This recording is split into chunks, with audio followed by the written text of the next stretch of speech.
Listo. Muy buenas noches, queridos amigos, queridos hermanos. Gracias por participar otra noche más, otro lunes más en la conferencia. En esta noche tenemos la del la prevención del consumo problemático de drogas y alcohol en adolescentes. Estamos en la segunda parte, Dios mediante, que nos compartirá hoy día el especialista, nuestro querido amigo especialista psicólogo en el área, Gabriel Ordóñez. Bienvenidos a todos de parte de Con Enfoque Católico, con Enfoque Virtual. Adelante, Juanito, por favor, con tu saludos y bienvenido, psicólogo Gabriel Ordóñez. Agradecemos a todos por su participación esta noche. Les pedimos por favor tengan apagados los audios para que no haya interferencia. Me imagino que al final habrá preguntas o según Gabriel vea más pertinente durante la charla, ahí él les informará. Tengan con todas sus preguntas ahí que tienen que ver con el tema, lógicamente. Y bueno, Gabriel, la sala es tuya. Gracias por acompañarnos otra vez en este interesante tema. Bienvenido, hermano. Bienvenido, Gabriel.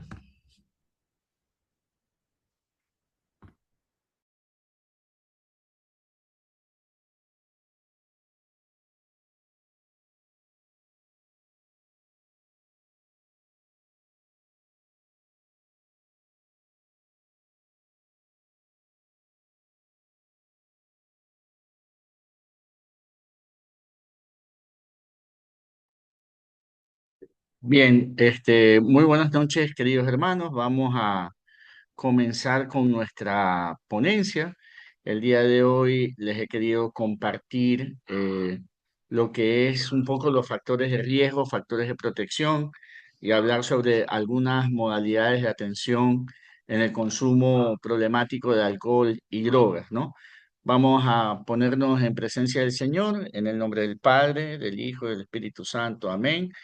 Que el Espíritu Santo pueda acompañarnos durante esta jornada para que podamos conjuntamente con la sabiduría que el Espíritu nos pueda dar, poder entender, comprender y aplicar algo de estas enseñanzas en bienestar de nuestras familias y de nuestros adolescentes.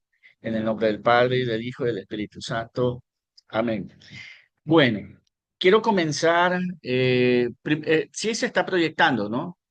Tengo la presentación. Correcto, sí. Ya, perfecto. Quería comenzar compartiéndoles una buena noticia.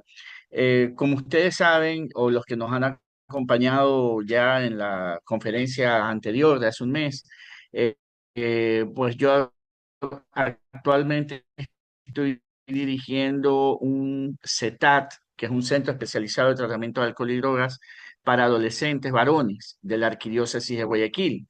Recientemente el viernes, tuvimos una auditoría por parte de la Junta de Beneficencia de Guayaquil y hemos salido bastante bien, gracias a Dios, en esta auditoría.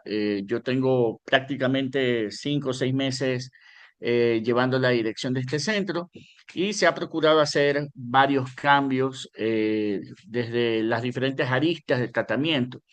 Entonces, esto nos va a permitir dos cosas. Primero, poder incrementar la captación de adolescentes.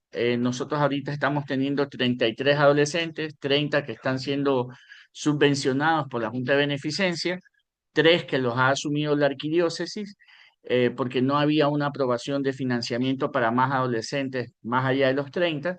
Y ahora, pues, después de esto, hemos logrado que se nos aprueben 5 adolescentes más con el proceso de beca, ¿no? También hemos logrado que la Junta pueda, de ser necesario, extender la beca de los adolescentes hasta un año de internamiento, ¿no? En la modalidad de trabajo que estamos haciendo.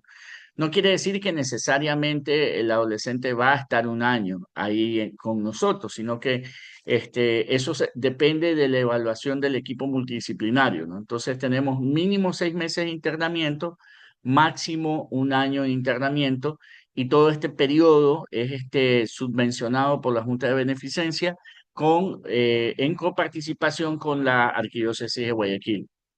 Lo segundo que hemos logrado y que esperamos ir poniendo bases firmes en los próximos meses y antes de que termine el año, Dios mediante, o a inicios del próximo año, es que ya se vislumbra la construcción del Centro Especializado de Tratamiento de Alcohol y Drogas para adolescentes mujeres, que eso también es una necesidad que tenemos como país.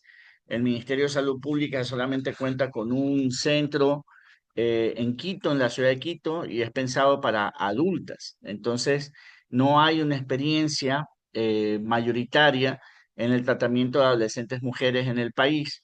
Y pues bueno, la arquidiócesis está asumiendo con mucha responsabilidad este reto, ¿no? Entonces, la idea es ir copiando el modelo que hemos instaurado en el de adolescentes varones y ahora llevarlo a adolescentes mujeres. Entonces, realmente considero que ha sido una gracia especial de Dios el hecho de que ahora este proyecto vaya creciendo. La idea es que posteriormente pongamos un centro para adultos varones y un centro para adultas mujeres y ya también estamos tratando de trabajar lo que se denomina la parte intermedia de reinserción de los adolescentes, dando apoyo a las familias. Ahora tenemos un psicólogo que está trabajando de martes a sábado. Los fines de semana a veces se resulta un poco flojo en el centro porque toda la parte administrativa, operativa, pues obviamente está de fin de semana y entonces ahora se está fortaleciendo con la presencia de un psicólogo, de pasantes de psicología, y se piensa dar seguimiento a nuestros adolescentes y a las familias toda vez que ellos salgan del CETAT, ¿no? Una vez que se dé las altas terapéuticas. Entonces, son algunas cosas, buenas noticias que va dando frutos del trabajo que estamos realizando. Entonces, bueno, como les decía, vamos a hablar un poco el día de hoy sobre factores de riesgo, factores de protección y modalidades en la forma del consumo, ¿no?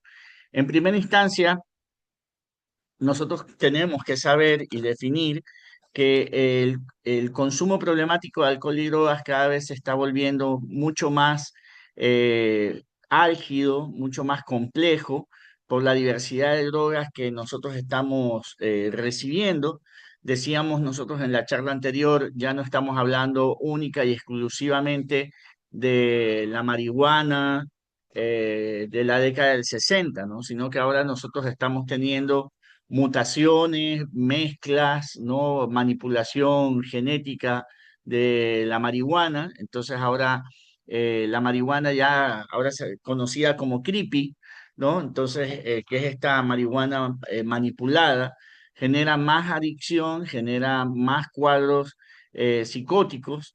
Tenemos el tema de los opiáceos que ha entrado muy duro, muy fuerte aquí en el país convirtiéndose en la primera droga, decíamos nosotros, las estadísticas demuestran que ahora la mayoría de los muchachos o de los adultos no comienzan por alcohol, no comienzan por marihuana, no comienzan por cocaína, por base de cocaína, sino que directamente entran a una drogadura como es la H o la mal llamada H, y esto y toda la clasificación de los opiáceos, ¿no? Entonces, eso vuelve mucho más complejo el tema, ¿no? Y el reto de poder tratar y de lograr recuperar a las personas que caen en drogas, ¿no?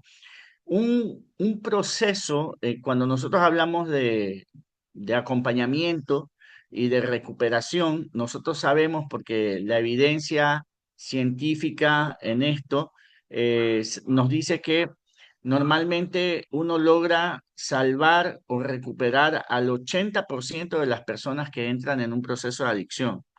Eso quiere decir que tenemos un 20% de adolescentes y adultos que tristemente no van a poder salir de esta adicción y ya de por sí nosotros entonces estamos trabajando en contra, porque ya tenemos un grupo de personas en donde 2 de cada 10, lastimosamente, a pesar de que se haga todo lo que se puede hacer por el bienestar de ellos, no saldrán de este problema, ¿no? Entonces, vamos a tratar de ir comprendiendo de manera integral el consumo problemático de alcohol y drogas, ¿no?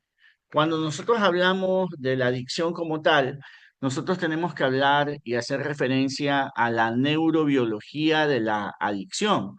Es decir, entender de manera orgánica por qué una persona sigue consumiendo a pesar de que en ciertos momentos eh, de mediana claridad la persona sabe muy en el fondo de que esto hace daño, ¿no?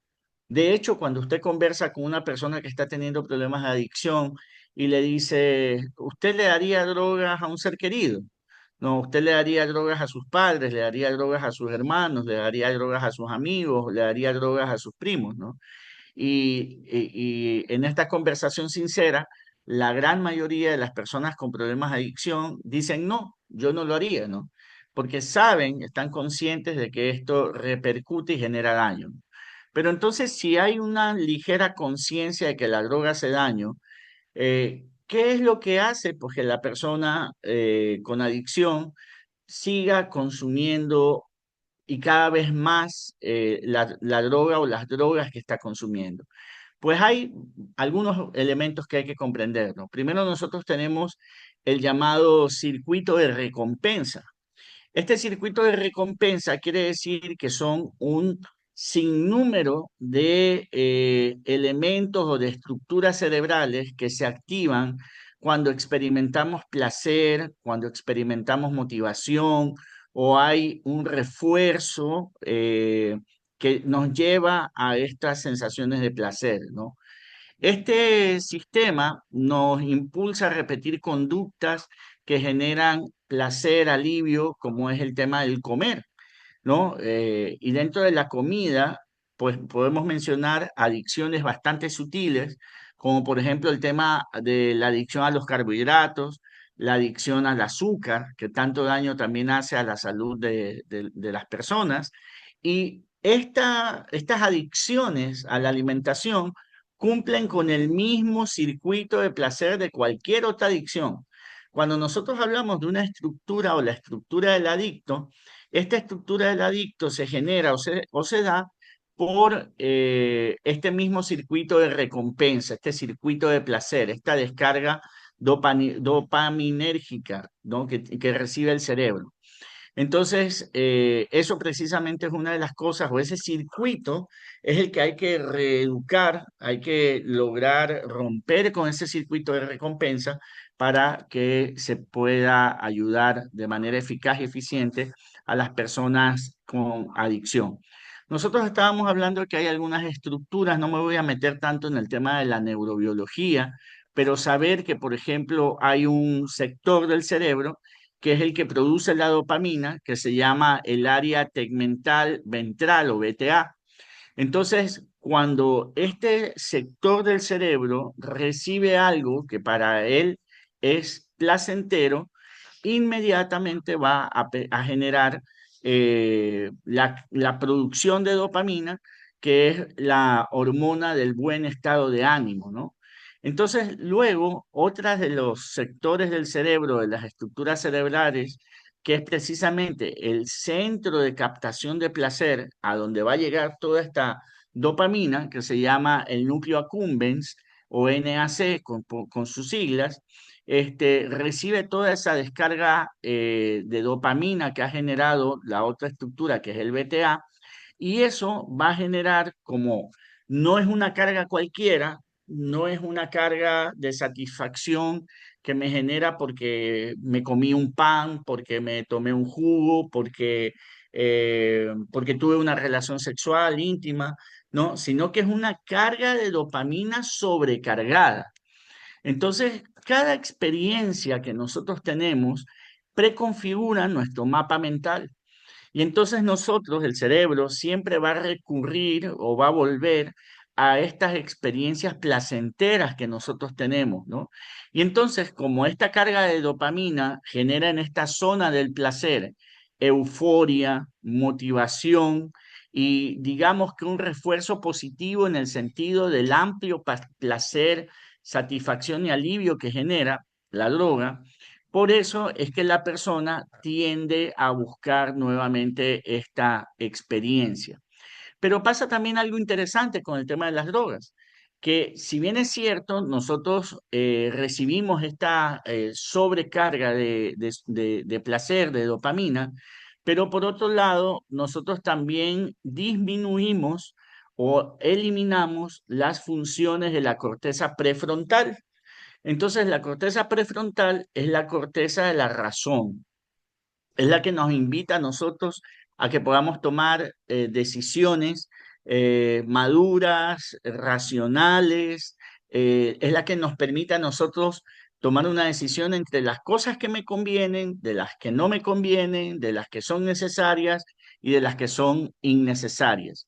Entonces se pierde esta capacidad para poder inhibir los impulsos, ¿no? Y nos volvemos muy no sé si el término, como muy primitivos, ¿no? La satisfacción inmediata, la búsqueda de la satisfacción inmediata. Y por otro lado, también nosotros activamos la zona de la amígdala y la zona del hipocampo, que son espacios que vinculan las emociones y los recuerdos con la experiencia del placer. Y entonces esto hace que exista un condicionamiento a el tema del consumo periódico de la sustancia, sea la que sea que nosotros estemos ingiriendo. Ahora, toda vez que el cerebro recibe toda esta descarga y se genera todo este circuito de placer que hemos dicho, ¿no? Nosotros empezamos a entrar en un proceso de neuroadaptación, ¿no? Quiere decir que se empiezan a generar cambios cerebrales que perpetúan la conducta adictiva y generan tolerancia, ¿no? Tolerancia a la sustancia. Lo que quiere decir que como nosotros conforme vayamos consumiendo, ya no tenemos la misma descarga de dopamina, entonces seguimos buscando esa primera experiencia, esa descarga eufórica que tuvimos, y entonces eso hace que paulatinamente el consumidor busque nuevamente más sustancia y es ahí donde aumenta la cantidad y la periodicidad.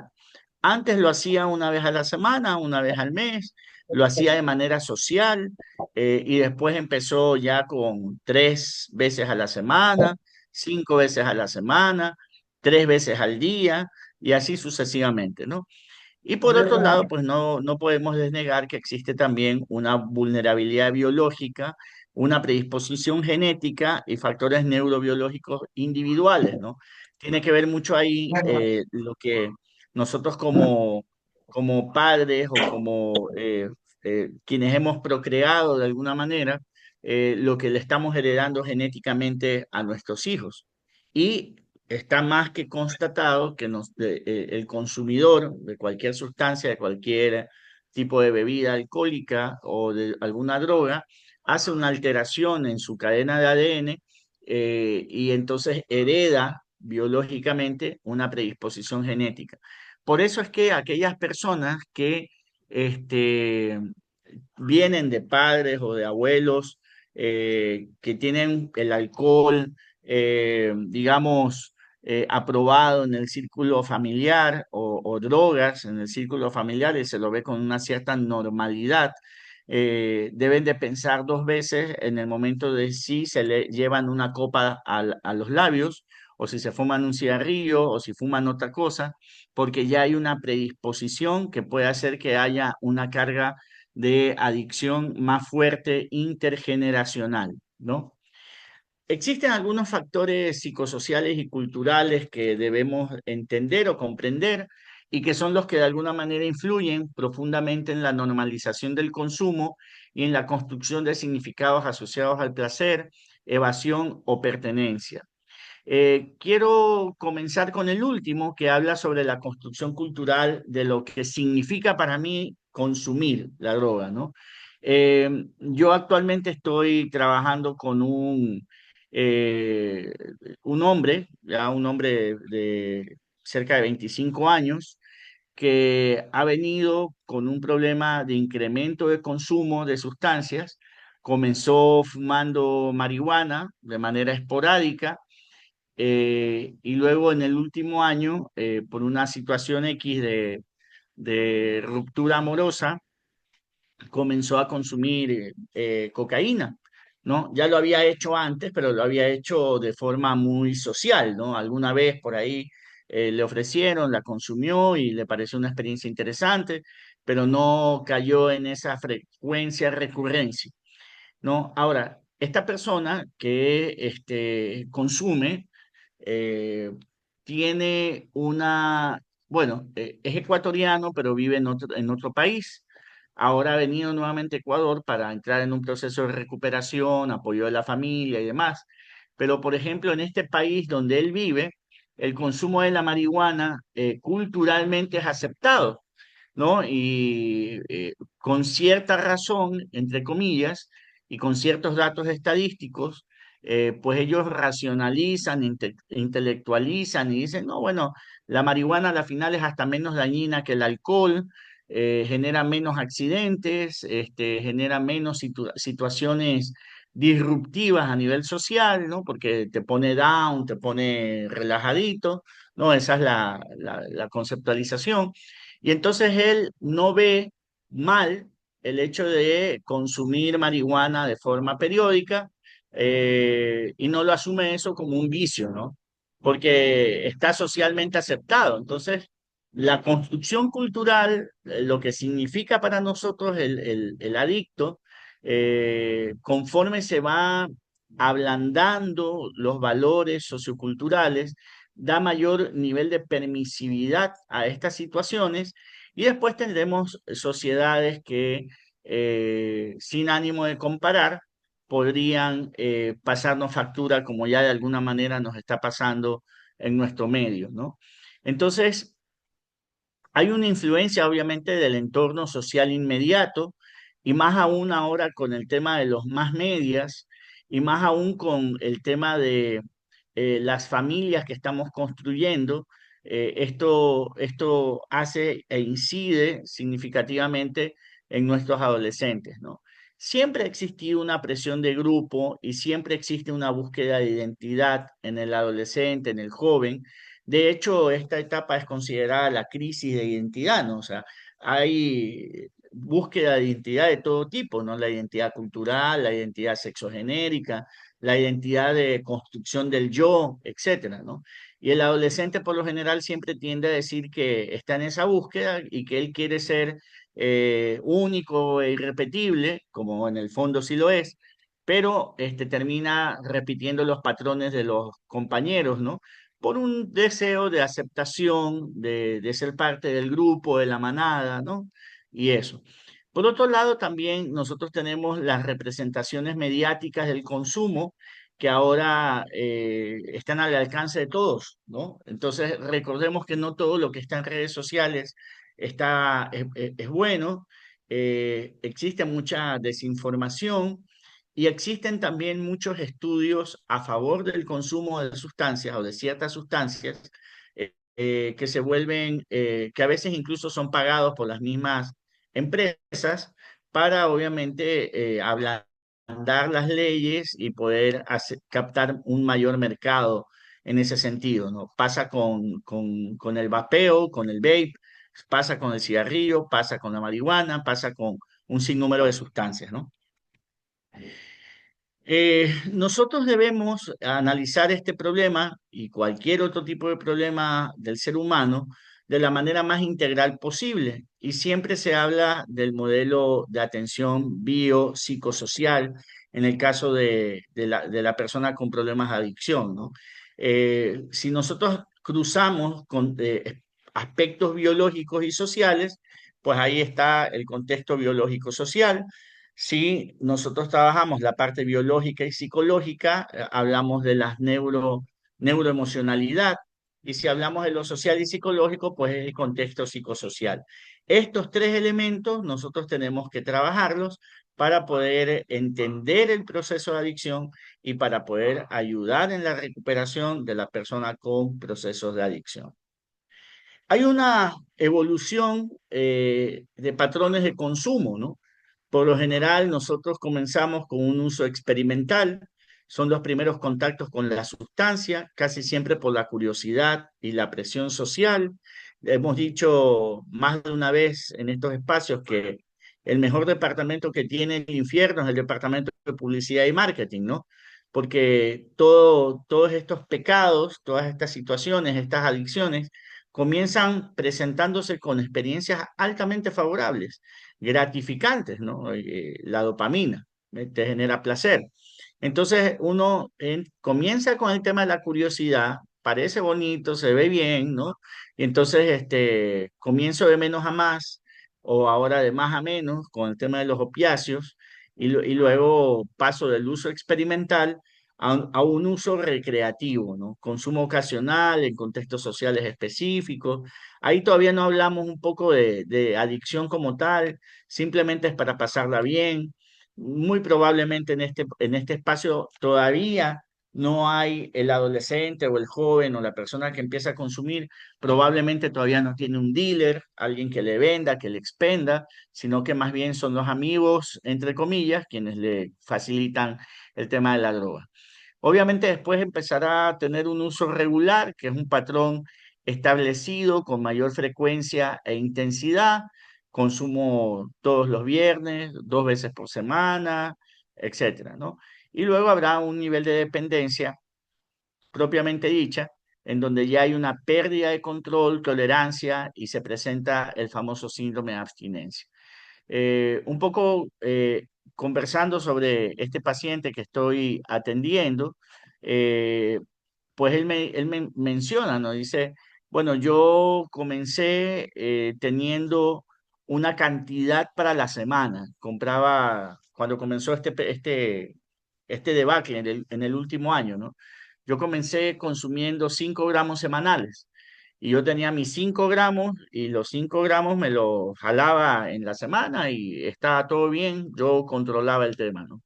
Pero ya después ya no eran 5, sino que yo ya veía que ya tenía 1 gramo o me faltaba 1 gramo y yo tenía que salir a comprar 4 gramos más para tener lo que yo en mi cabeza dice tenía como que era 5 gramos semanales que tenía que tener. O sea, yo no podía bajar o perder o me daba miedo no tener mis 5 gramos ahí a disposición, ¿no? Entonces, eso ya hace que haya una pérdida de control y un aumento en el consumo, ¿no? Entonces también las tendencias actuales muestran un aumento del policonsumo en jóvenes y adultos, con transiciones cada vez más rápidas hacia patrones problemáticos, ¿no? El policonsumo, mezclamos alcohol con marihuana, con base, con cocaína, y tenemos ahí una ruleta rusa de un sinnúmero de sustancias. ¿Cuáles son los principales factores de riesgo que hay en una persona con adicción? Y fíjense en que los 3 patrones o los 3 elementos que se encuentran eh, arriba de esta diapositiva son propios de las adolescencias, de las juventudes que las sociedades estamos generando. Hoy por hoy, el nivel de impulsividad, ¿no? Estas personas que se les dificulta poder controlar sus impulsos y postergar gratificaciones inmediatas. Entonces, queremos que todo sea ya, ¿no? Todo tiene que ser ya, todo tiene que ser en este momento. Si yo no satisfago mi necesidad ya, entonces voy a pasar al siguiente elemento, que es normalmente una baja tolerancia a la frustración, incapacidad para manejar situaciones adversas o emociones negativas. Entonces, hay un nivel de impulsividad, de inmediatez, y que cuando yo no obtengo lo que busco de manera inmediata, eso me frustra, y entonces también tenemos una baja tolerancia a la frustración. Y por otro lado, esta baja tolerancia a la frustración me lleva a tener déficit en regulación emocional. Nosotros los psicólogos y los psiquiatras tenemos nuestra Biblia, por así decirlo, nuestro libro de enfermedades mentales, se llama el DSM, ¿ya? Que es las siglas de enfermedades mentales y drogas, ¿no? Entonces, este DSM ha ido migrando conforme supuestamente aumentan los avances, ¿no? De la civilización, o a veces retrocesos de la civilización. Y entonces, hoy por hoy, en el DSM-5, que es la última, DSM-5 TR, ¿no? Texto revisado, desde hace unos 5, 8 años que salió ya el DCM, eh, ahí habla de que ahora tenemos trastorno de desregulación emocional, ¿no? A mí a veces algunos de esos trastornos me parecen etiquetas psicopatológicas, ¿no? Yo digo, esos no son trastornos, pero se busca poner algún nombre a los comportamientos.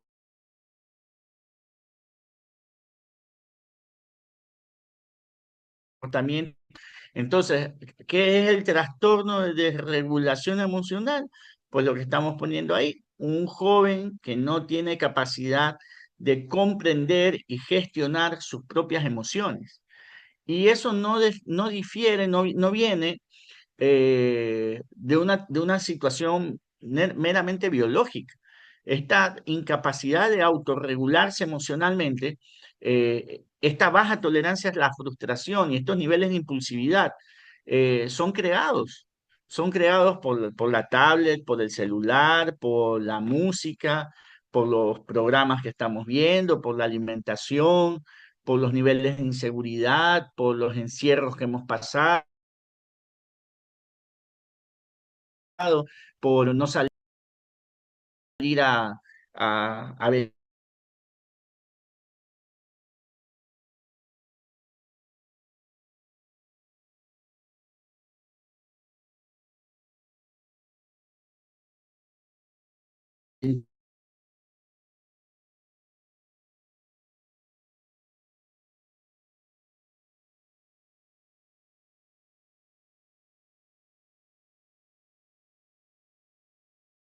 ventilar dos elementos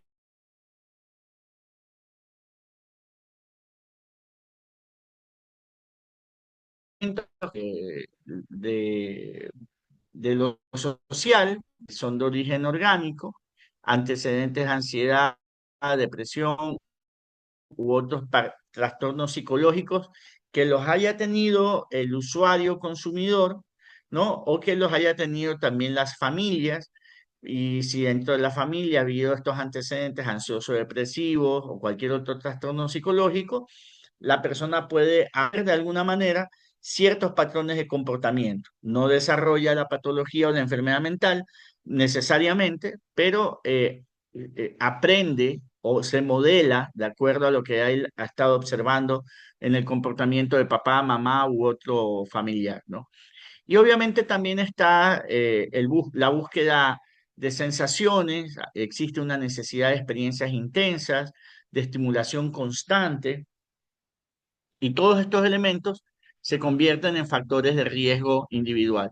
Si yo no puedo regular mis niveles de impulso y busco la inmediatez, ¿no? Y al no encontrar eso, pues puede ser todo esto una excusa para nosotros volver a caer en el tema de la adicción, ¿no? De buscar algo que me dé placer inmediato. De hecho, los adolescentes que nosotros tenemos, ellos mismos mencionan, ¿no? Cuando están que se quieren escapar, ¿no? Y entonces están dando vueltas de un lado a otro, ¿no? Y ha pasado alguna situación. A veces una cosita insignificante, ¿no? Pero ellos saben decir, tío, ¿no? Como les dicen tíos. Tío me dice o psicólogo, es que estoy frustrado, dice, estoy frustrado. Ya, entonces, como estoy frustrado, por eso quiero irme, salir, fugarme, ir a consumir, ¿no? Esa es la secuencia lógica del adicto. Factores de riesgo de tipo familiar, pues las dinámicas familiares disfuncionales caracterizadas por ausencia de afecto y vínculos seguros, ¿no? Cada vez más eh, observamos que existen familias sin figuras identificatorias estables, ¿no? Porque los padres tienen que ir a trabajar, ¿no? Papá, mamá se tienen que ir a trabajar, el dinero no alcanza, es comprensible, pero eso deja de alguna manera olvidado al niño que se está criando, y este niño se cría por abuelos en el mejor de los casos, que no es lo idóneo tampoco, por la señora que trabaja en la casa, por tíos, por primos, los metemos en escuelas, colegios, actividades extracurriculares,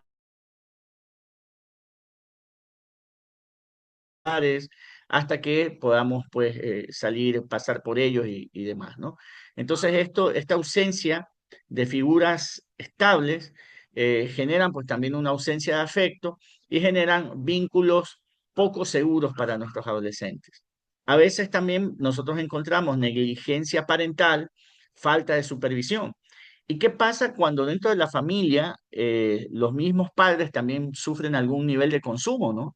Sea alcohol, la negligencia característica con la que quizás muchos de nosotros nos criamos, que es el hecho de que cuando el padre pasaba alcoholizado el viernes, el sábado, el domingo se levantaba hinchado por el alcohol, sin ganas de participar con la familia, a echarse al mueble a ver televisión y que nadie lo moleste.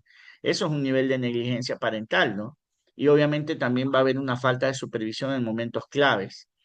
Eh, los estilos educativos, ya en algún momento nosotros conversamos sobre esto en otra conferencia, ¿no? Cuando el estilo educativo es autoritario o permisivo, o demasiado rígido o demasiado flexible. Un estilo educativo democrático es el que ayuda a fortalecer caracteres mucho más estables y seguros. La exposición al consumo dentro del hogar, pues obviamente los chicos van a aprender de lo que nosotros les estamos dando, de lo que les estamos enseñando, entonces se normalizan este tipo de patrones, ¿no? Y el tema de la violencia intrafamiliar y conflictos crónicos también se vuelve un factor de riesgo en el tema del consumo. Los chicos van a salir a buscar lo que en el hogar no encuentran. Entonces, cualquier persona que le muestre algo de afecto, algo de confianza, algo de interés, los chicos van a terminar cayendo de manera muy fácil, no solamente en el tema de drogas, sino en cualquier otro tipo de problemática social, ¿no? En el caso quizás de las señoritas o en el caso de los varones, esa búsqueda del afecto que no encuentran en la casa, lo confunden después con sexo y entonces inician patrones de conducta promiscua, sexual y de riesgo que también puede convertirse en una adicción. Bueno, los factores escolares, comunitarios y estructurales, hoy por hoy se vuelve un poco complejo, como se han privado eh, ciertas, se le ha quitado algunas competencias a los psicólogos dentro del contexto escolar. Yo creo que se ha equivocado un poco la política en este sentido y entonces los psicólogos hoy por hoy a veces o están dando clases o como ya lo hemos mencionado, a veces son muy pocos para la cantidad de estudiantes que hay en una sola institución.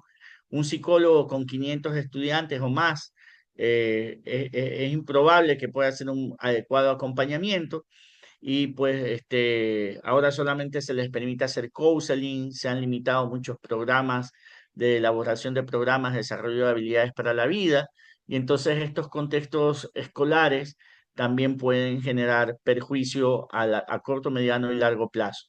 Y sumado a eso, pues los fracasos académicos que pueda tener el muchacho, exclusión social por parte de la institución, el famoso bullying, ¿no? Y la falta de apoyo educativo. Todo esto también es un precursor de diferentes tipos de comportamiento. Tenemos nosotros el entorno comunitario alrededor, ¿no? El tema de la pobreza genera pues, patrones de miseria, la violencia dentro del barrio, que es lo que más estamos viviendo hoy por hoy, la ausencia de espacios recreativos saludables y seguros, también no hay una buena o adecuada inversión en estos espacios para que nosotros podamos tener, espacios gratos, ¿no? Momentos agradables con el tema de la familia, ¿no? Y lastimosamente por la violencia que estamos viviendo, pues estos espacios, a pesar de que existan algunos o pocos, casi se vuelven inaccesibles o con mucho miedo, temor de poder disfrutarlos, ¿no? Entonces, por otro lado, tenemos factores estructurales, desigualdad social, desempleo, estigma, políticas públicas insuficientes. Eh, Dentro de las políticas públicas, yo creo que es necesarísimo el hecho de fortalecer los componentes de salud mental a nivel país, ¿no? Como sería la contratación de más psicólogos, más psiquiatras, personal multidisciplinario, fortalecer los espacios que ya existen, como son los centros especializados de tratamiento de alcohol y drogas, los ambulatorios intensivos también, y que se puedan publicitar de manera prudente. Bueno, así como hay factores de riesgo, también existen factores de protección y de resiliencia. Entonces, obviamente, el vínculo familiar y la parentalidad positiva con normas claras, que no significa esta parentalidad positiva el que los padres se conviertan en amigos de los hijos, que eso es un error, pero que sí debe de propiciar afecto y apego seguro, vínculos emocionales estables que generen confianza y seguridad. Debe de haber y debe de existir una comunicación abierta, un diálogo honesto sobre riesgos, emociones y toma de decisiones.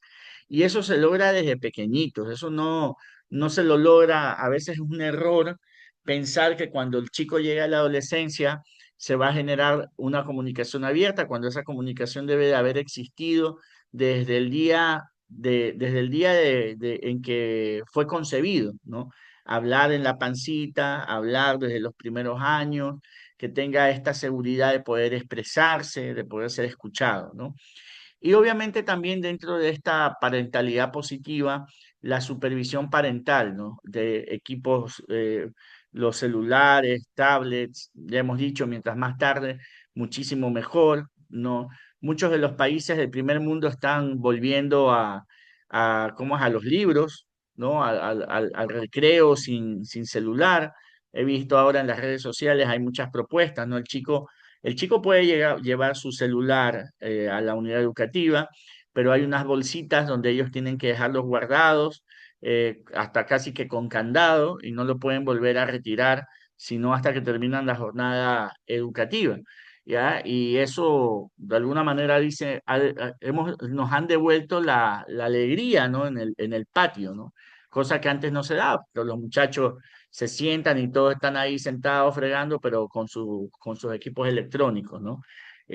A mí me pasa mucho en la universidad, cuando voy a dar clases, normalmente mis salones quedan en un segundo piso alto, y entonces los chicos los veo que están sentados y tienen todo para poder dialogar, conversar, interactuar, pero es triste verlos a todos conectados en el celular y medianamente interactuando de forma física, ¿no? Esa eh, es del día a día verlos así. Hay que empujar el desarrollo de competencias socioemocionales, como es, por ejemplo, el tema del autoconocimiento. Autoconocimiento, todos los autos, ¿no? Autoconocimiento, autoestima, autorregulación emocional, autoimagen, todo eso es favorable en el desarrollo del ser humano. El desarrollo de habilidades sociales, como el hecho de la empatía, la interacción social, el desarrollo de la comunicación adecuada o comunicación asertiva, la toma de decisiones, ¿no? Saber decidir, una de las cosas más importantes que tenemos que nosotros aprender, ¿no? Pareciera fácil, pero realmente no es tan fácil, ¿no? Hay que aprender a tomar decisiones saludables, enseñarle a los adolescentes a la toma de decisiones y que aprendan a ser empáticos, ¿no? Veía asimismo en una de las redes sociales, mostraban que creo que en Dinamarca, desde muy temprano, entre la escuela y el colegio, dan una materia que trabaja el tema de la empatía, ¿no? Entonces, me parece súper chévere y Dinamarca es uno de los países con menos índices de bullying, ¿no? Entonces, obviamente les estamos enseñando a ser empáticos y evitamos el tema de la violencia en nuestros adolescentes. En el tema de las redes sociales de apoyo o redes comunitarias de apoyo, se debe de procurar, obviamente, actividades deportivas y recreativas, expresiones culturales y artísticas. Yo particularmente suelo trabajar mucho con mis pacientes el tema del voluntariado y el servicio comunitario. Siempre los estoy mandando, mire, váyase donde el padre de San Agustín, que ahí en la iglesia de San Agustín le dan de comer a las personas todos los días, creo que más de 500 personas en procesos de callejización, vaya y póngase a las órdenes ahí del Padre, ¿no? Vaya a la Cruz Roja, si es que usted no es creyente, por último, váyase a la Cruz Roja y ahí tiene un sinnúmero de formas en las que puede ayudar. Realmente el sentirse útil para los demás y el conocer otras realidades hace que la persona entre en un cuestionamiento crítico, de mucha criticidad, en donde la persona se da cuenta de lo que tiene respecto de lo que otros no tienen, ¿no? Y entonces eso es bastante significativo en los procesos de recuperación, ¿no? Y luego el hecho de participar en grupos de apoyo entre pares, narcóticos anónimos, alcohólicos anónimos, grupos terapéuticos abiertos, grupos de apoyo abiertos y grupos terapéuticos que ayuden a desarrollar estas destrezas y habilidades que había mencionado, ¿no?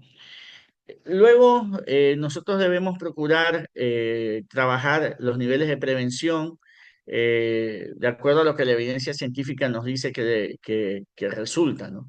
Por un lado está la prevención universal, algo de esto que estamos haciendo ahorita a través de las redes, ¿no? Nosotros estamos hablando a todo el mundo, a todos los que más puedan, llevando el mensaje y promoviendo estilos de vida saludables, ¿no? Luego también nosotros tenemos que hacer prevención selectiva, estará enfocada a grupos con mayor nivel de vulnerabilidad o exposición a factores de riesgo. Entonces, particularmente nuestros adolescentes, que como decíamos hace un momento, están en crisis de identidad o están construyendo su identidad. Y luego nosotros tenemos que hacer prevención indicada, que es la intervención temprana en personas con signos iniciales de consumo problemático. Entonces, estas tres tipos de prevención deben de estar en cualquier programa que queramos hacer, sea como iglesia o sea como entidades de gobierno, para poder disminuir el impacto del consumo de alcohol y drogas. ¿Qué tipo de modalidades de tratamiento o de intervenciones terapéuticas se deben de generar? Si ya la persona tiene, si ya la persona tiene un problema de consumo, el modelo de intervención terapéutica debe de ser de modelo cognitivo-conductual. ¿Por qué? No es porque yo lo maneje, o sea, yo soy psicólogo con enfoque cognitivo-conductual, sino que la evidencia científica ha demostrado que el enfoque cognitivo-conductual es que es el que tiene mejores resultados a la hora de trabajar con las personas con algún tipo de adicción. Bueno, no sé si sabrán, pero la psicología tiene como cerca de 540 formas de hacer psicoterapia, ¿no? Y hay algunas escuelas. Entonces está la escuela de Freud, que puede ser interesante leer a Freud, pero que no tiene mucha evidencia científica. Está el modelo cognitivo conductual y lo que se llaman las terapias de tercera generación, que derivan del modelo cognitivo conductual y son las que mejor evidencia científica tienen. Entonces, si usted tiene un familiar, alguien que necesita acompañamiento psicológico por adicciones o por otros temas, usted cuando lo lleve donde un psicólogo, pregúntele al psicólogo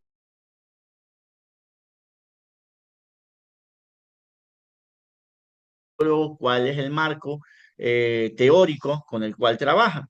Si le dice que es cognitivo-conductual, pues chévere, ojalá sea un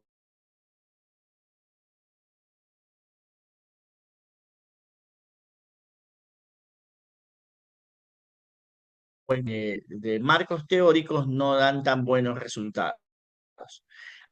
Además del enfoque cognitivo-conductual, también se sugiere apoyarse en la terapia familiar sistémica. Es decir, no solamente tiene que cambiar el adolescente o el adulto con adicción.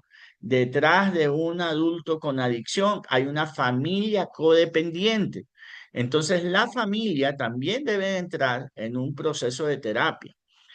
Ahí nosotros en el CETAT, nosotros hacemos algo que antes se llamaba la confrontación. Nosotros le cambiamos el nombre, ¿no? Porque confrontación es como que te vas a ir ir a dar de quiños con tu familia. Entonces ya no se llama la confrontación, los chicos le decían la confronta, ¿no? Entonces, ¿cuándo es mi confronta, psicólogo? Me decían, ¿no? Entonces, ya no le llamamos la confrontación, ahora es el reencuentro familiar, ¿no? Porque los primeros meses ellos no tienen contacto con la familia, ¿no? Pero durante esos primeros meses, que son 3 aproximadamente, se le pide a la familia que vaya a la terapia de grupo y ahora ya tenemos un psicólogo que va a hacer terapia sistémica familiar, que es decir, va a citar a las familias, papá, mamá, hermanos, para ir reprogramando, reestructurando ese núcleo familiar para que cuando el adolescente salga, realmente sea verdaderamente acogido y no se repitan los errores que anteriormente venían generándose. Suena bonito, pero no es nada fácil. Además que hay realidades y realidades, ¿no? O sea, tenemos padres de familia que no aceptan, obviamente, la parte que les corresponde, pero bueno, el servicio está abierto para todos, los que quieran y puedan recibir este tipo de asistencia. También se trabaja con algo que se llama entrevista motivacional, que es el hecho de buscar constantemente cuáles son los motivos por los cuales una persona genera un estilo de comportamiento y tratar de darles nuevos motivos para que no siga cayendo en esos comportamientos indeseados, ¿no? Y luego, pues viene el acompañamiento también comunitario de integración social, de participación activa, construcción de redes de apoyo. Cuando el muchacho ya sale del programa, pues obviamente debe estar enganchado en un grupo de narcóticos anónimos, alcohólicos anónimos, quizás derivarlo a algún grupo juvenil, ¿no? O algún espacio donde él pueda tener espacios de interacción saludables, que son los que él necesita. Bueno, nosotros un poco lo que se sugiere o lo que existe como tratamiento, por un lado tenemos el tratamiento ambulatorio, es el tratamiento ambulatorio que puede ser ambulatorio una vez por semana, con el psicólogo, en el mejor de los casos. Ese tratamiento ambulatorio está pensado para las personas con reciente adicción de riesgo uno leve, ¿no? Que por ahí tuvieron un interés, que los papás se dieron a cuenta a tiempo, que a la final tiene menos de 6 meses de consumo y lo que está consumiendo es marihuana. Entonces, esos normalmente deberían de ir a un acompañamiento ambulatorio y hay muchas probabilidades de recuperación. Luego, las personas que tienen más de 6 meses y que ya son multidrogas y demás, probablemente les va a corresponder ir a un ambulatorio intensivo o les tocará ir a un centro especializado de tratamiento de alcohol y drogas con modalidad tipo internamiento, como es el que yo dirijo, ¿ya? Entonces, esos son los espacios, ¿no? Y eso dependerá de los grados de la gravedad del consumo, del contexto familiar y los recursos disponibles de la persona. En este caso, en el CETAT Juan Pablo II, San Juan Pablo II, nosotros hacemos esto de forma gratuita, gracias a Dios, ¿no?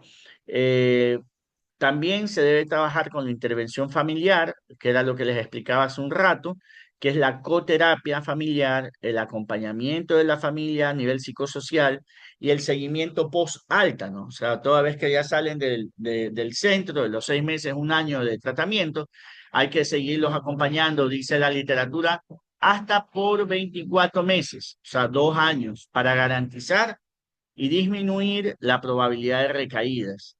Luego, debe de haber una formación y autonomía por parte del paciente, del usuario, ¿no?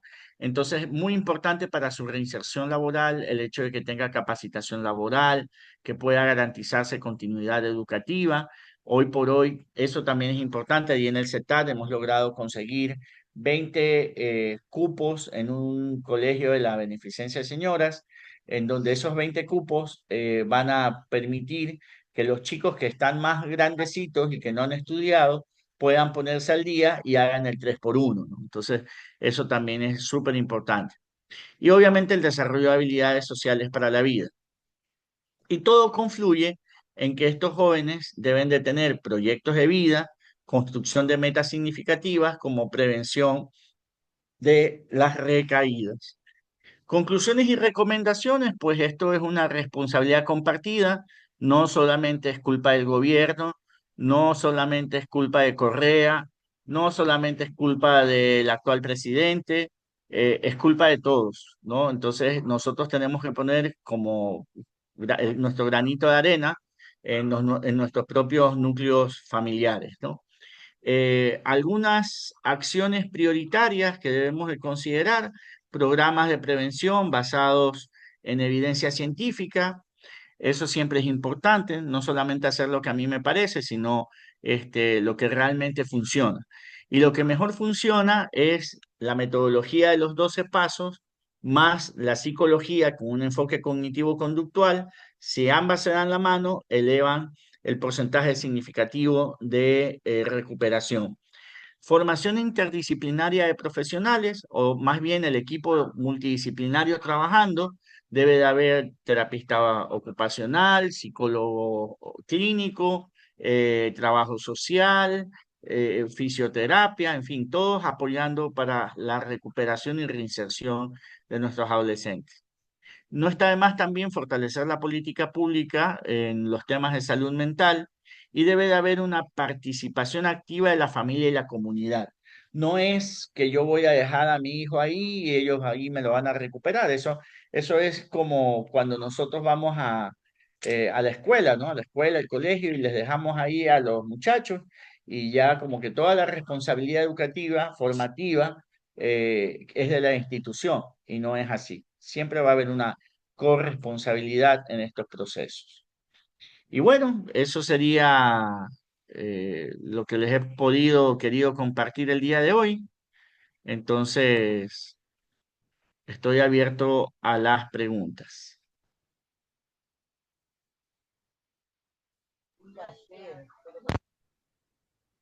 Por esta magnífica exposición, te agradecemos. Y bueno, está abierta la sala para las preguntas. Los hermanos que deseen preguntar al psicólogo alguna cosa, por favor, adelante.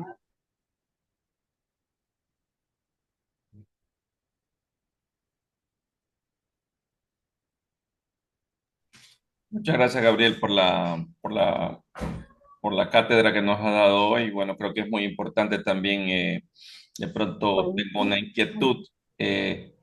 ¿Cuál sería el consejo que le darías de manera puntual? Por ejemplo, lo has dicho ya en la charla, ¿no? Para que los padres de familia hagan una buena prevención con sus hijos. O sea, pero como que inicia haciendo un extracto de lo que has indicado. ¿Cómo pueden actualmente prevenir, aparte del deporte, aparte de hacer presencia, ¿no? Con los hijos? ¿De qué manera pueden prevenir, ¿no? Por un lado, pues la cercanía, el afecto que debemos generar en nuestros hogares desde temprana edad. Eso es clave, ¿no? Los valores que nosotros le estamos transmitiendo a nuestros hijos, no solamente de palabras, sino con nuestro propio testimonio, historia de vida, eso es fundamental. A pesar de que nosotros tengamos o generemos familias buenas, no garantiza el 100% de que los muchachos no vayan a equivocarse.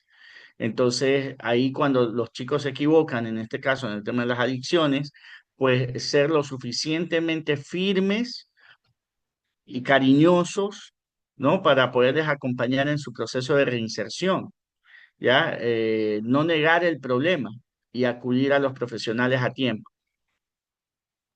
Gabriel, una última pregunta. El, Hay ciertos campos de trabajo que se escucha que debido a la presión que hay y todo, ¿no? A veces amanecidas, todo, y sobre todo las personas que trabajan en el mundo digital, ¿sí?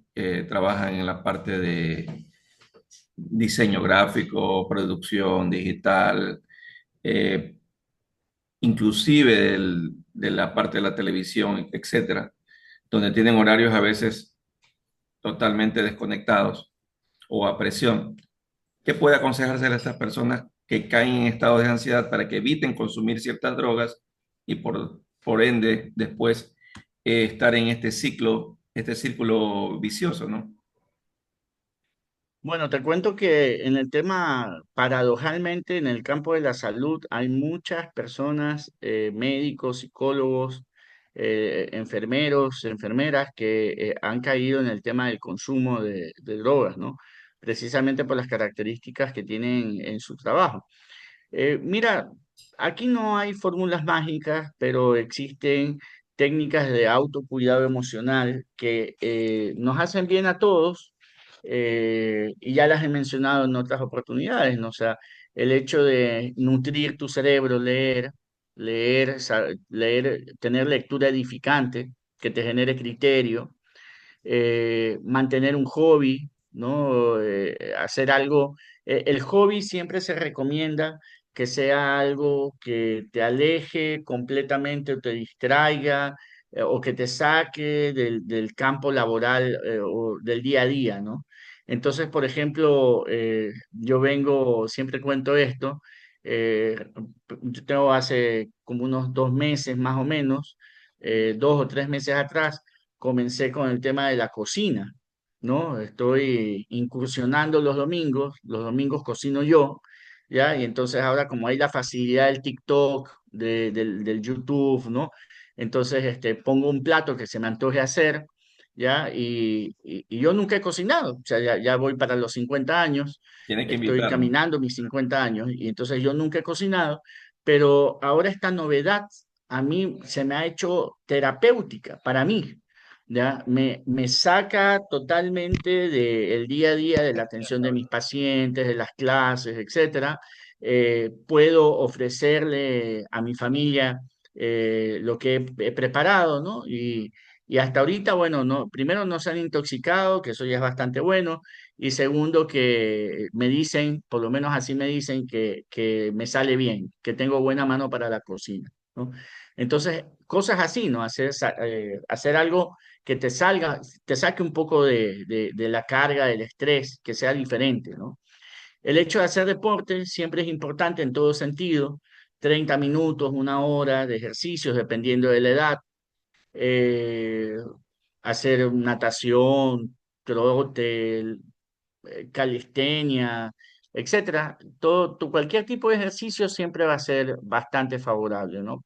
Reduce los niveles de estrés y eso.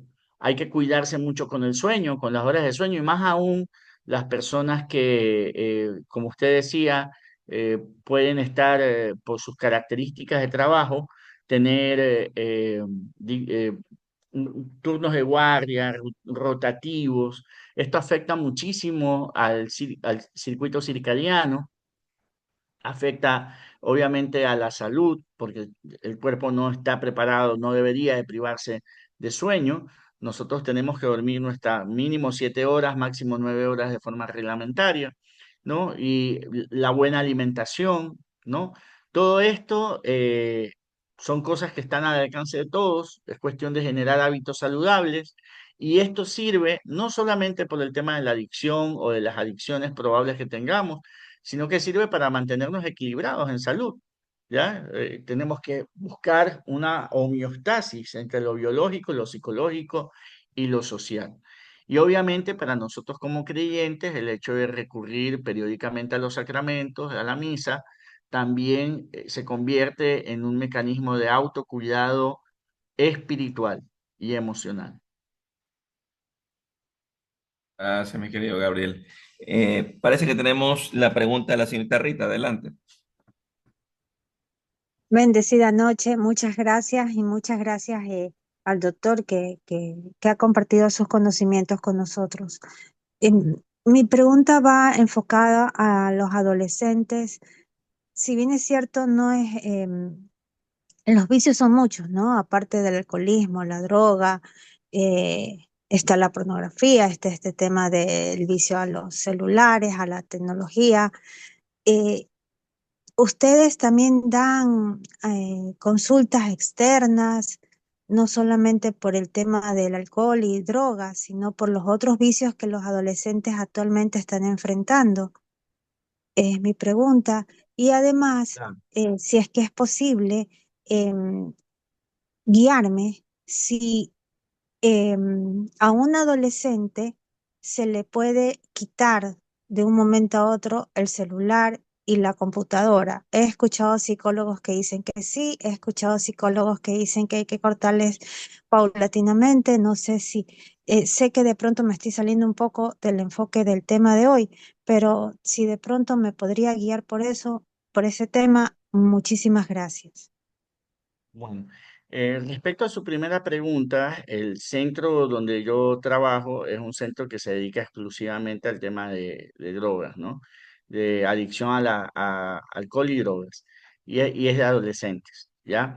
Ahora, el tema de las adicciones se trata similar, indistintamente de que sea la adicción a la pornografía, la adicción al sexo, la adicción a las redes sociales, la adicción como usted dice, las tablets y demás, ¿no? Entonces, hay el mismo, digamos que la misma metodología, ¿no? En grueso, en términos generales, ¿no?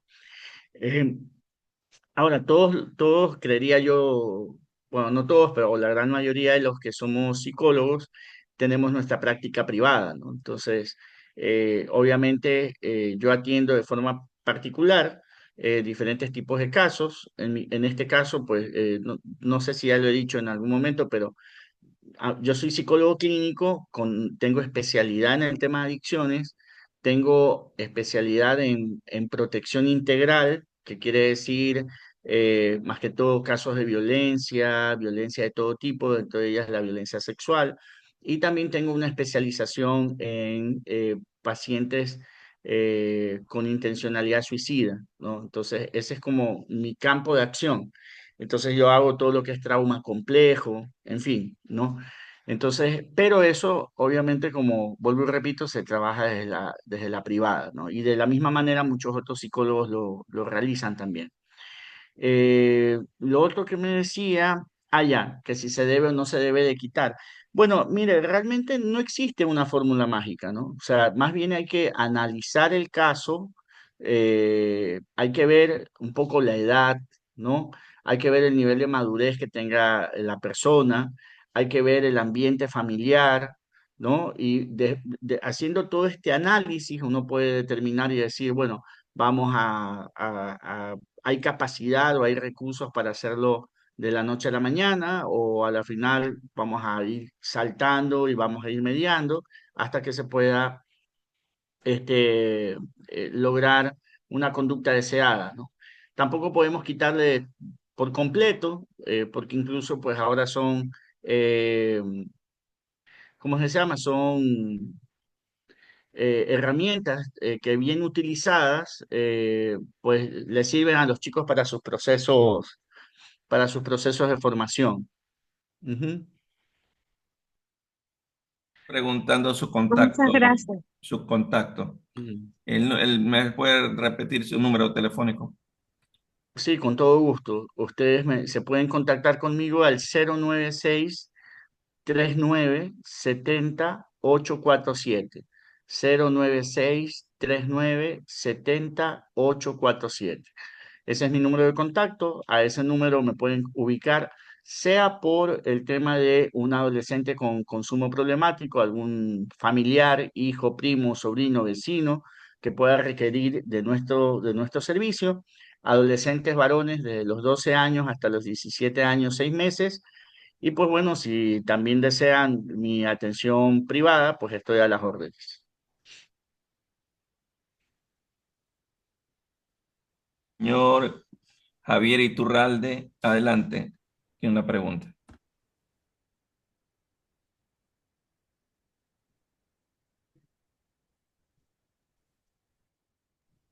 Don Javier. Bueno, alguien Aló. más. Ya, síganos. Sí, ¿me escuchan? Sí, sí, te Ah, escucho bien, Javier, un gusto. pero quería poner la cara.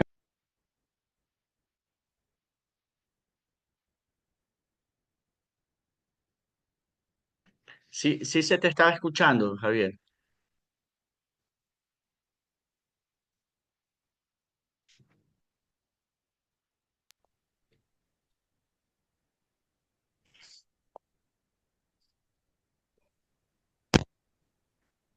Ya tienes Ahí, ahí, Ya, Sí, sí, ahí sí, adelante.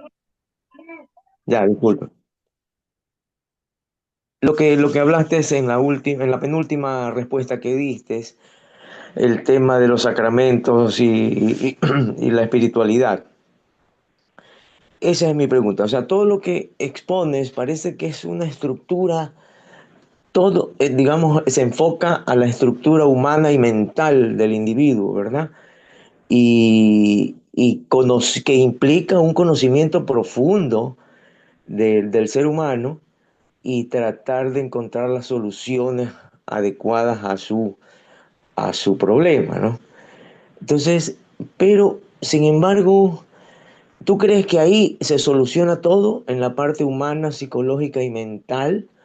¿O, o necesitamos algo más allá de lo que tocaste hace un momento? La fe, ¿no?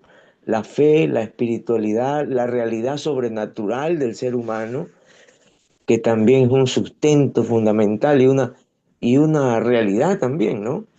Entonces, ¿cómo compaginar eso y si es suficiente esto que pareciera ser complejo? Tú lo has dicho, es bien compleja la realidad psicológica y que solo parece que está al alcance de los psicólogos. O sea, es decir, y la mayor parte de las personas no conocen todo este funcionamiento de la estructura biopsicosocial, ¿no? Pero sin embargo, esa área espiritual de fe sobrenatural que existe en el ser humano puede, mm, puede en un momento no solamente complementar, sino ser fundamental en esta recuperación. Esa es la Eh, pregunta. claro, mira, Javier, no, me estaba acordando un poco de esa premisa que tienen nuestros hermanitos evangélicos, nuestros hermanos esperados. Dice, solo la fe salva, ¿ya? Y no es así, ¿no? A Dios rogando y con el mazo dando. Entonces, sí es importante la fe, pero la fe puede ser un factor de riesgo como puede ser un factor de protección, donde a veces la psicología no ha podido calar.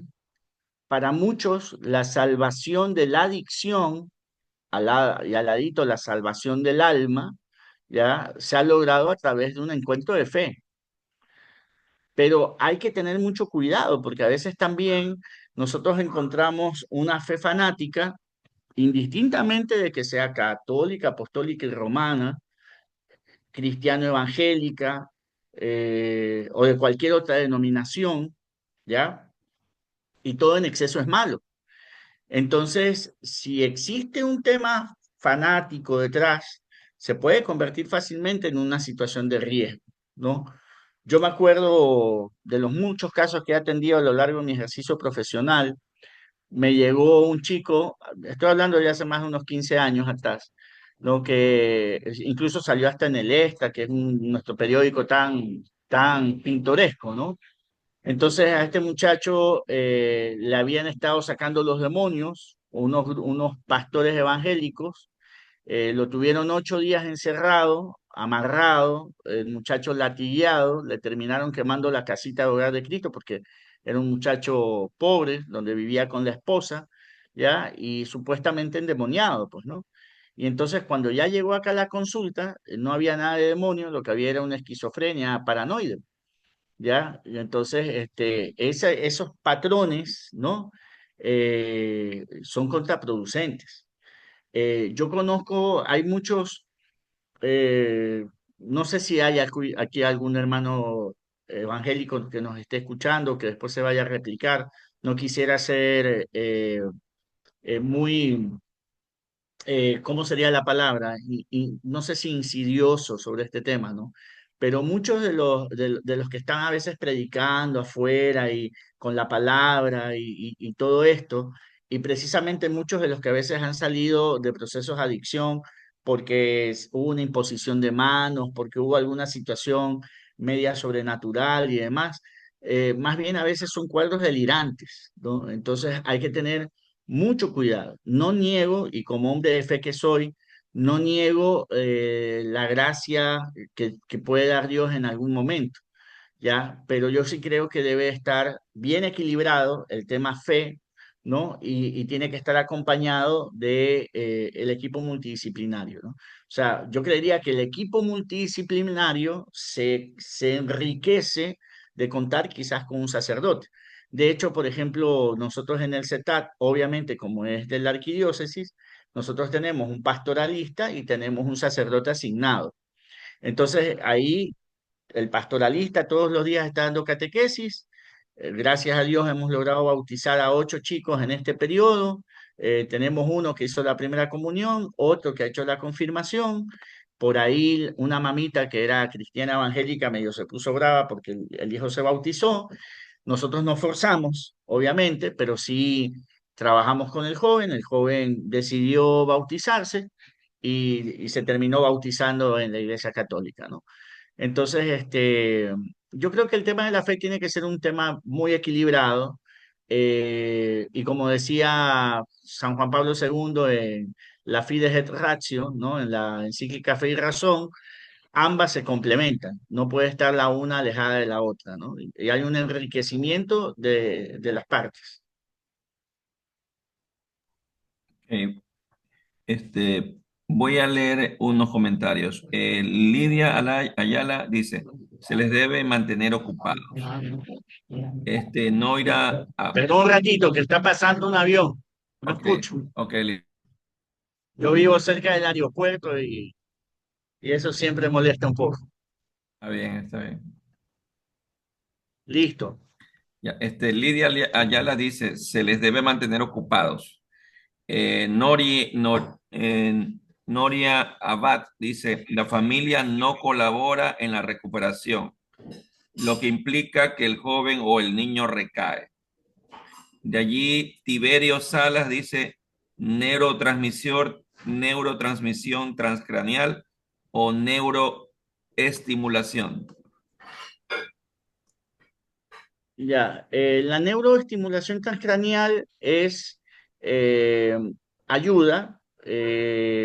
Hoy por hoy hay un boom de esto, incluso hasta yo estoy pensando incursionar en la neuroestimulación magnética transcraneal porque deja buenos réditos, ¿ya? Pero no es tampoco la panacea, ¿no? Claro, hay que hacer una fuerte inversión, hay que comprar unos equipos, es complementaria, pero no es tampoco totalizante. Si bien es cierto, la neuroestimulación transcranial va a ayudar a regular las ondas del cerebro, va a estimular los pares craneales que se han apagado con el tema del consumo, pero la neuroestimulación no le va a crear desarrollo de habilidades para la vida. Entonces eso se logra a través de los procesos psicoterapéuticos, de la toma de conciencia, ¿ya? Entonces es complementario, lo uno con lo otro es complementario. Ok. Hola, buenas noches. Sorayita, Buenas ¿Cómo adelante. está, noches. doctor? Saludos. Bueno, yo quisiera hacer una preguntita. Yo soy maestra y trato con estudiantes. Yo tengo el conocimiento, no lo poco que sé, que el abuso de consumir el alcohol y las drogas en los adolescentes pues desarrolla enfermedades físicas y mentales.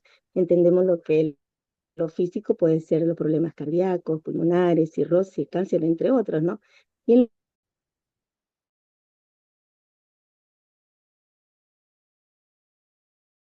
pues llegando al adolescente a tener dificultad de aprender y no poder desempeñarse bien en la educación escolar. Pero tengo entendido que existen unas fases de tratamiento que son muy efectivos, como usted antes nombró unas que otras, como tenemos que es lo que es la desintoxicación, que es el primer paso para eliminar sustancias del cuerpo de forma segura y siempre bajo supervisión médica. También tenemos otro tipo de tratamiento que es la farmacéutica. Estas son como las inyecciones, el analgésico, que reduce el deseo de seguir consumiendo. Otro también tenemos lo que usted antes no habló, el estilo de vida, pues aquí el joven realiza actividades físicas, lleva una dieta saludable y por supuesto contando con la ayuda de las familias.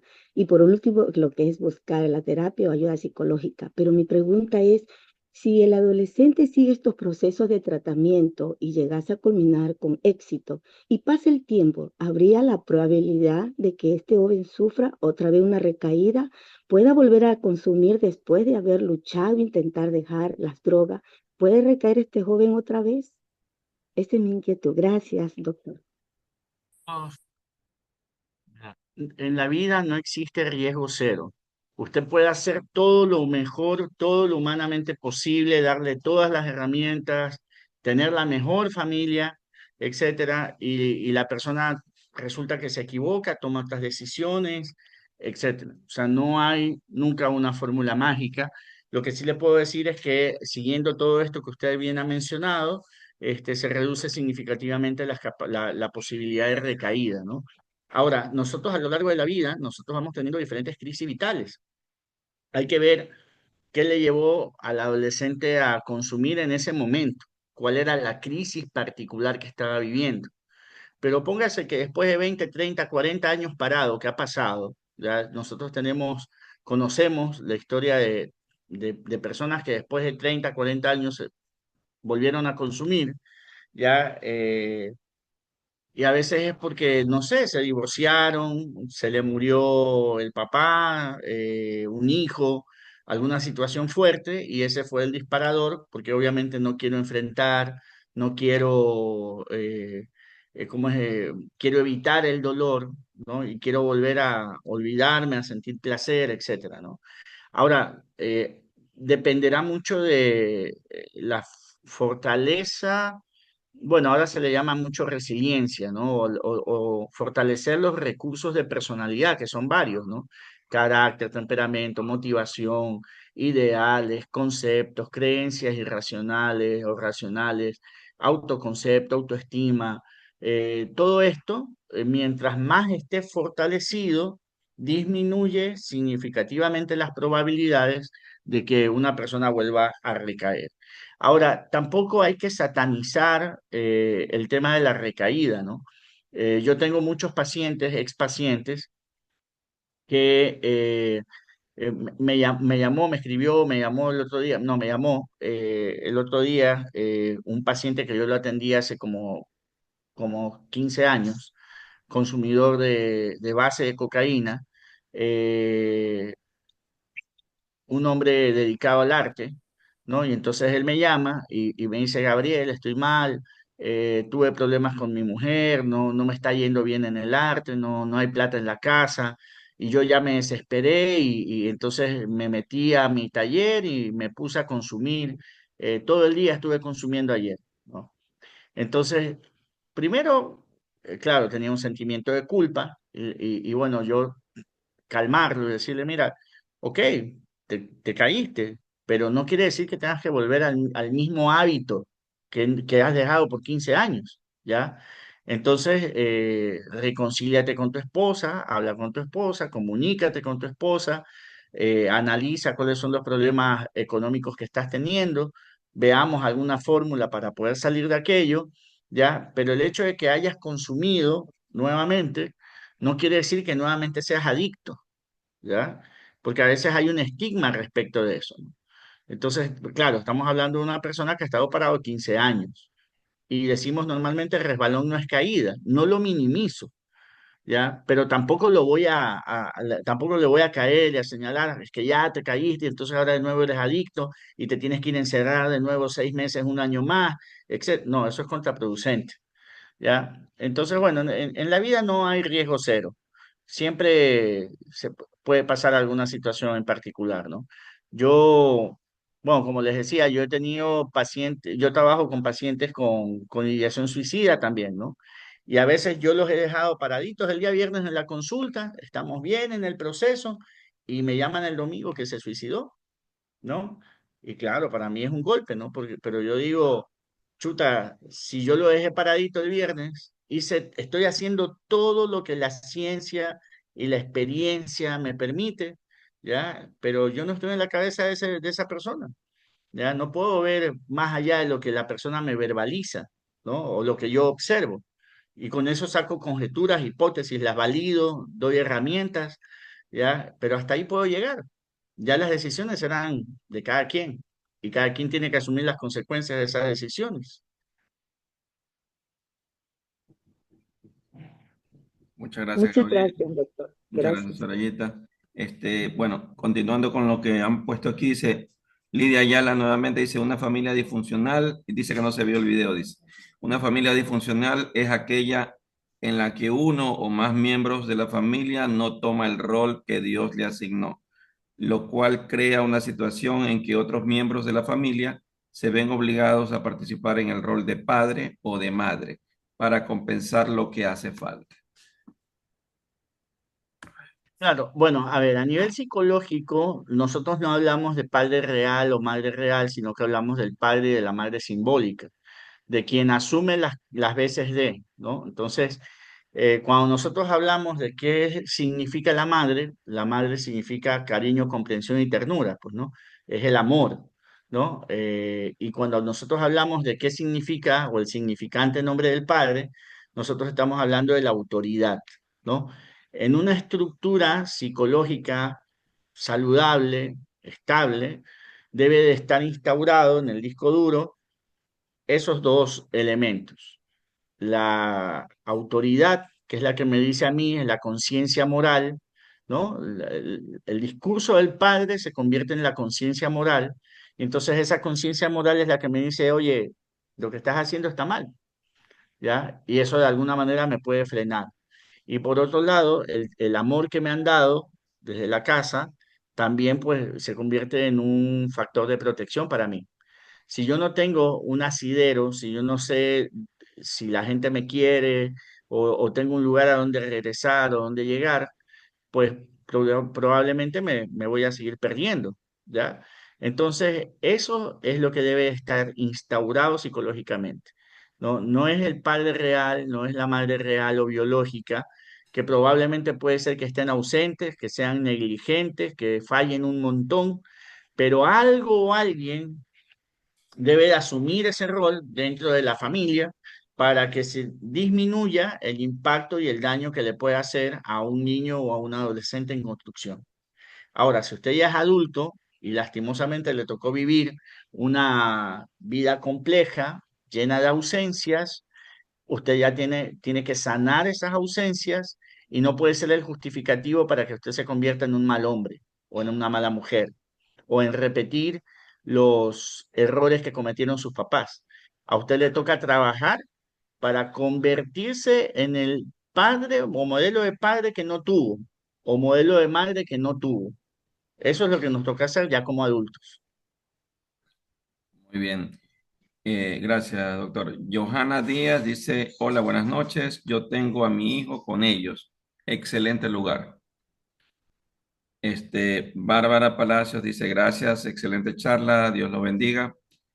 Lidia Ayala, amén. Y parece que hay un último comentario. Bárbara Palacios, buenas noches, por favor. Dígame si le puedo consultar por interno. Yo ya le puse el teléfono allí del doctor Ordóñez. Buenas noches, puedo consultarla por interno a su teléfono cualquier día de estos. Sí, con todo gusto. El número lo hemos compartido y obviamente está abierto. Sí, Atiendo está. hasta las 10 de la noche. Después de las 10 de la noche ya estamos del otro lado. Ok, listo. Javier Iturralde dice, disculpen mi desconexión, problema de internet, como los problemas humanos. Trataré de ver la conclusión de Gabriel en la grabación. Y Bárbara Palacio, muchas gracias. Y bueno, yo creo que si hay alguna última preguntas de alguien, y si no, para ir terminando.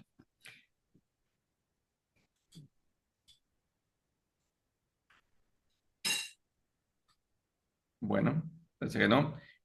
Juanito, ¿de pronto alguna pregunta adicional antes de irnos? Sí, agradeciendo a Gabriel por toda esta enseñanza que nos da. Gracias, Gabriel, por acompañarnos. Ojalá algún otro momento tengas tiempito para podernos dar a sí mismo otro tema. Felicitaciones por estos éxitos que estás teniendo y que el campo de acción que tienes se multiplique para bien de nuestra comunidad, nuestros jóvenes que tanto lo necesitan. Te dejo unas palabras de despedida, si deseas, Gabriel. Muchas gracias, Gabriel. No, Pues de igual nada, manera, muchas gracias para ti. por esta Muchas predicación gracias, tuya. Miguel. Muchas gracias, Miguel. Muchas gracias, Juanito. Gracias a toda la comunidad por escucharme y aguantarme esta horita y media. Y siempre a las órdenes para compartir algo de lo que hemos aprendido en el camino. Buenas noches con todos. Muy buenas noches, gracias a todos. Bendecida noche.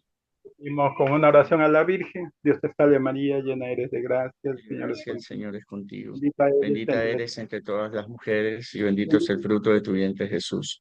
Santa Santa María, Madre de Dios, ruega por nosotros pecadores, ahora y en la hora de nuestra muerte. Amén. Señor nos bendiga hoy, mañana y siempre en nombre del Padre, del Hijo, del Espíritu Santo. Amén. Muchas gracias, bendiciones a todos. Y no se Gracias. olviden de rezar el rosario en este mes. Así es, Rosario. Y por En las este mes misas. y siempre. Dios mediante, nos vemos el próximo lunes, 9 de la noche. Tenemos sobre el Halloween, mitos, verdades y riesgos. Sí, el doctor Patricio Hidalgo, el ingeniero Elsie Parodi nos acompaña. Les esperamos.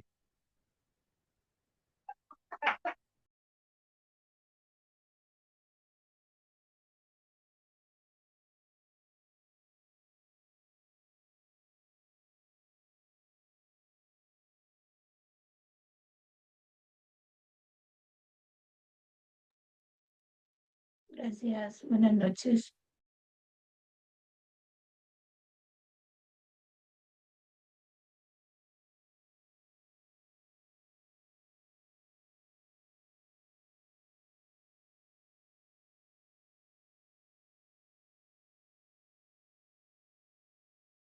Librería Católica Jesús el Buen Pastor, lo mejor en artículos religiosos al alcance de usted. Visítanos en cualquiera de nuestras dos sucursales en Pedro Carbo 500A y Vélez Esquina, o en Chile 408 entre Aguirre y Clemente Ballén, o llámanos a los números indicados en la publicación. Estaremos gustosos de atenderte.